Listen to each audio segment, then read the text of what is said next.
5, 4. Okay, so today I went to see the movie The Purge, which sounds like a documentary about diarrhea, but it's not.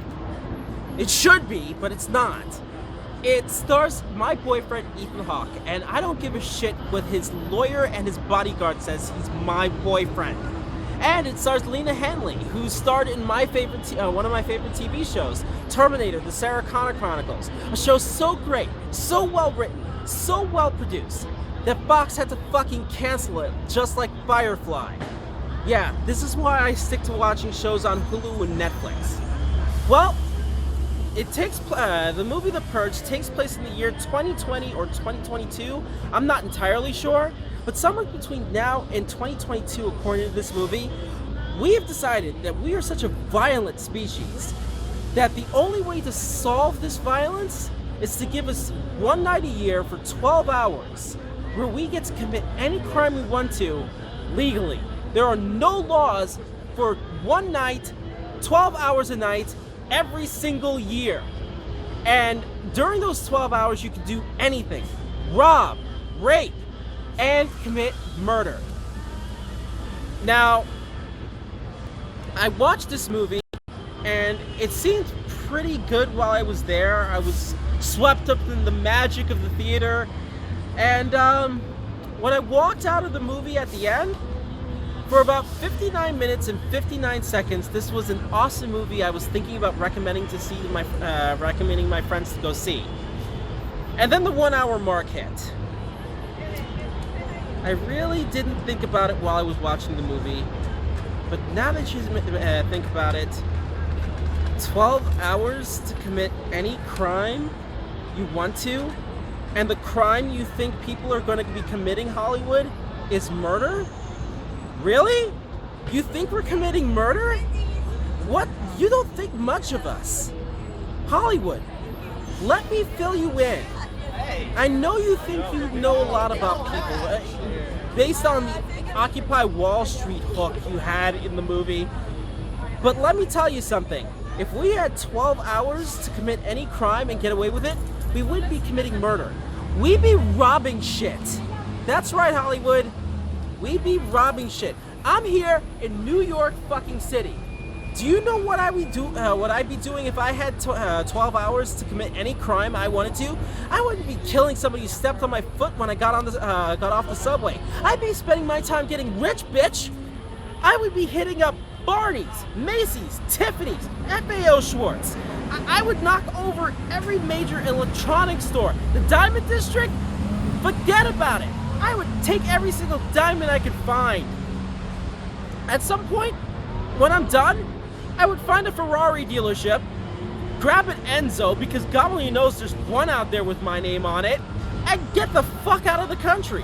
If I did stop to kill somebody, I would kill Donald Trump. Steal one of his condos, and sign a lease over to myself.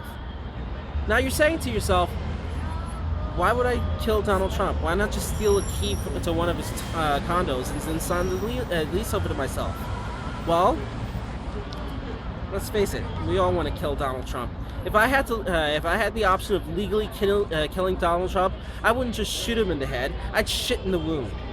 But that's beside the point. 12 hours to commit any crime? Hollywood, this wouldn't be a movie about people being murdered. It'd be a movie about mass looting.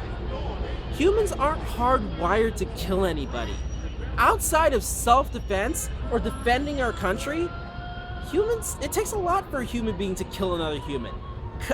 People who train police officers, people who train soldiers will tell you the hardest thing to do is to tell a human being to kill another human being. There are only 3 reasons why a human being would actually kill another human being outside of the reasons I stated earlier on. 1, crime of passion. You walk into your apartment and you see your best friend fucking your boyfriend. Yes, bitch, Uma Thurman, I never got over it. Well, guess what? In that instance, you're not gonna wait for that night when you get 12 hours to commit murder. You're gonna off them right now. You're not gonna say, guess what I'm doing in 2 weeks? consider yourselves lucky for tonight. No, that's just not going to happen. Second reason why people commit murder. They're fucking insane. Ted Bundy. I don't think he was going to wait for the one night a year where he gets 12 hours to commit murder. Something tells me he was going to commit a murder whether or not you gave him permission. Third reason why people commit murder. Financial incentive. I want to have my boss knocked off. Well, guess what crime I just committed? I just committed intent or conspiracy to commit murder. And that usually happens before the 12-hour mark. And anybody who participates in that crime has worked with me essentially in committing that crime. They're an accomplice to that crime. So even if they don't get charged for that murder, they're going to get charged with conspiracy to commit murder. So it makes no sense. Hollywood. I'm a dog walker that watches Law and Order every now and then. I know that. I'm pretty sure there are people watching this movie that are smart enough to know that too. Then there was another problem with this movie. The whole point of this whole purge, this getting rid of our negative emotions by committing any crime we want to, one night of the year for 12 hours. It's supposed to make America a better place and result in, peace and harmony and prosperity and low jobless rates and all this other garbage. Well, wait a minute. Maybe I could believe the low jobless rates, but something tells me it's not resulting in peace, prosperity, and better economic conditions and all that other stuff. I mean, wait. Do you know how much millions of dollars of damage teenagers could do if they knew they could spray paint the entire town and get away with it? That's millions of dollars every single year. Hold on, wait a minute. The premise of this movie is that people go around committing murders. Well, something tells me those dead bodies aren't picking themselves up and burying themselves. Somebody has to go up there and go around there and clean up all these dead bodies. I mean, wait, come on. Think about it. There's no peace and prosperity here. It's a mess. And frankly, maybe I'm coming at it from a very New York-centric point of view. But wouldn't that affect tourism big time? I mean, if I'm coming from some other country, I'm saying to myself, you know what, let's leave the day before the purge, or come back about a month after the purge. That's probably 30 days of lost business. How peace and prosperity?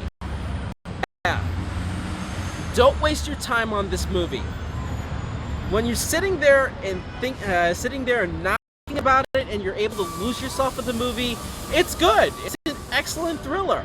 It's a great psychological thriller, but yeah, when you really think about it, this is a dumb idea for a movie.